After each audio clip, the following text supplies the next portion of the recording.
Dhallywood superstar Shakib Khan অভিনীত তুফান সিনেমার গানের টিজার প্রকাশ পেল। লাগে উড়াদোড়া শিরোনামে মাত্র 21 সেকেন্ডের টিজারে শাকিব আর মিমির নাচের তালে নেটিজেনরাও যেন উড়াধুরা হয়ে গেছেন।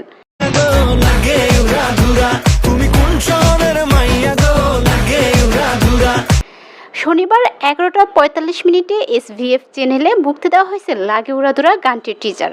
এছাড়াও শাকিব খানের ফেসবুক পেজও এটি শেয়ার করা হয়।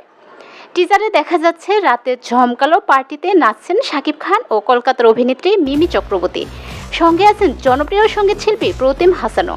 টিজারে জানানো হয় খুব শীঘ্রই পুরো এই গানটি প্রকাশ করা হবে। দেশের জনপ্রিয় পরিচালক রায়হান রাফি পরিচালিত এই সিনেমায় কেন্দ্রীয় চরিত্রে অভিনয় করেছেন শাকিব খান। তার বিপরীতে আছেন ঢালিউড নায়িকা মিমি চক্রবর্তী, মাসুমা রহমান নাবিলা। এছাড়াও গুরুত্বপূর্ণ চরিত্রে আছেন অভিনেতা চঞ্চল চৌধুরী। এই সিনেমায় আরও থাকছেন শহীদুজ্জামান সেলিম, ফজলুর রহমান বাবু, গাজী রাকায়েত, AK আজাদ সেতু এবং হাসনাত রিপনের মতো তারকারা।